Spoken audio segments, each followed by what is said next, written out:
महिषासुर का जन्म और तप। प्राचीन समय में एक असुर था, महिषासुर।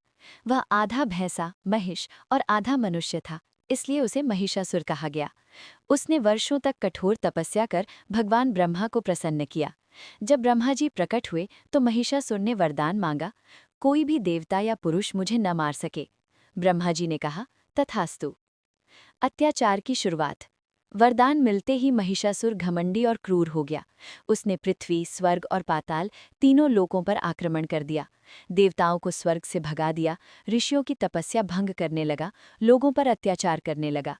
पूरा संसार भय और अंधकार में डूब गया। देवताओं की प्रार्थना। सभी देवता बहुत परेशान होकर भगवान शिव, विष्णु और ब्रह्मा के पास पहुंचे। उन्होंने कहा, अब इस राक्षस का अंत कैसे होगा? तब सभी देवताओं ने अपनी अपनी दिव्य शक्तियां एक साथ मिलाईं। माता दुर्गा का प्रकट होना। देवताओं की शक्तियों से एक दिव्य और तेजस्वी स्त्री प्रकट हुई, माता दुर्गा। उनके 10 हाथ थे, हर हाथ में अलग अस्त्र शस्त्र। सिंह, शेर उनका वाहन बना। उनका रूप अत्यंत सुंदर और साथ ही भयानक राक्षसों के लिए था। देवताओं द्वारा अस्त्र प्रदान। देवताओं ने उन्हें अपने अस्त्र दिए। शिव जी ने त्रिशूल, विष्णु जी ने सुदर्शन चक्र, इंद्र ने वज्र, वरुण ने शंख, अग्नि ने शक्ति, भाला। माता दुर्गा अब युद्ध के लिए पूरी तरह से तैयार थीं। युद्ध का आरंभ। माता दुर्गा ने महिषासुर को ललकारा।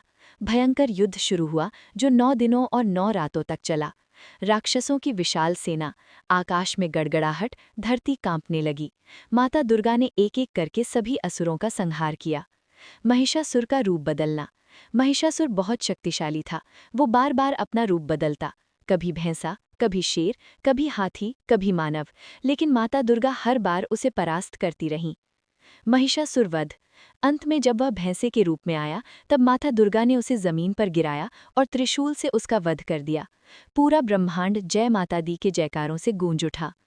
विजयदशमी, दशहरा। महिषासुर के वध के दिन को विजयदशमी, दशहरा कहा जाता है। यह दिन बुराई पर अच्छाई की जीत का प्रतीक है। नवरात्रि का महत्व। इस युद्ध के 9 दिनों को नवरात्रि के रूप में मनाया जाता है। इन दिनों में माता दुर्गा के 9 रूप नवदुर्गा की पूजा की जाती है। शैलपुत्री, ब्रह्मचारिणी, चंद्रघंटा, कूष्मांडा, स्कंदमाता, कात्यायनी, कालरात्रि, महागौरी, सिद्धिदात्री। कथा से सीख। बुराई का अंत निश्चित है, सच्चाई और धर्म की जीत होती है। नारी शक्ति सबसे महान शक्ति